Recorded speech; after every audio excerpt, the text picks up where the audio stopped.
हे पार्थ, इतना भी ना हो सके तो श्रद्धा या भक्ति का एक आंसू ही सही, मैं उसे भी कबूल कर लेता हूं।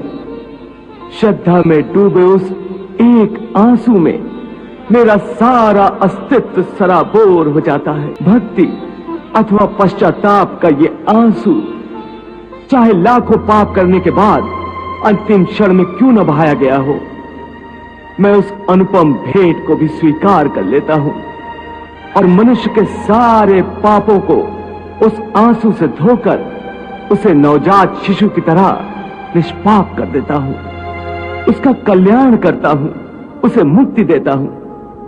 केवल एक फल, फूल या पत्ते को अर्पण करने पर ही मुक्ति दे देते हो?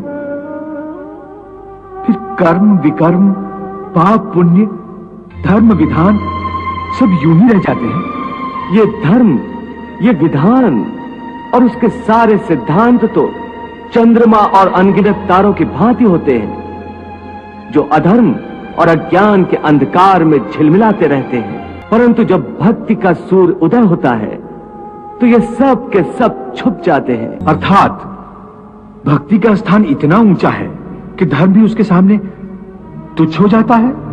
हाँ, परंतु आसक्ति से रहित भक्ति, जिसके लिए किसी पंडित प्रवचन, किसी पूजा सामग्री की कोई आवश्यकता नहीं। हाँ, केवल एक शर्त है।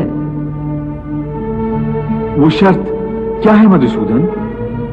पूर्ण श्रद्धा और पूर्ण भक्ति से अपने आप को, अपने सारे कर्मों को मेरे प्रति समर्पित कर दो।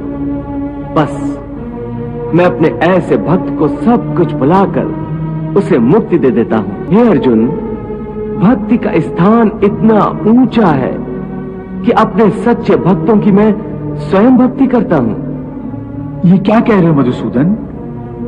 भला परमात्मा होकर तुम किसी भक्त की भक्ति कैसे कर सकते हो? यदि परमात्मा भी भक्त हो गया तो फिर दोनों में क्या अंतर रह जाएगा? यही अंतर तो मिटाना चाहता हूं मैं। भक्ति, भक्त और भगवान के बीच कोई सीमा रेखा नहीं खिंचती। भक्ति तो भगवान और भक्त के बीच एक पवित्र रिश्ता है।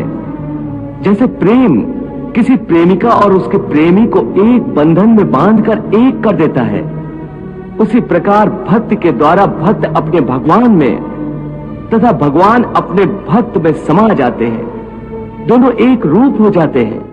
यत्र विश्वम भवति एक नीडम, अर्थात समस्त विश्व एक घोंसला है और हम सब उसी घोंसले के पंछी हैं।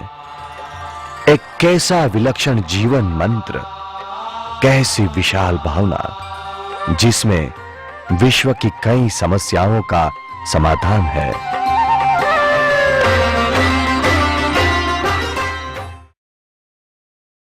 एक व्यक्ति के जीवन की भव्य जागृति समग्र राष्ट्र के भाग्य को बदल सकती है, समस्त मानव जाति के भाग्य को भी।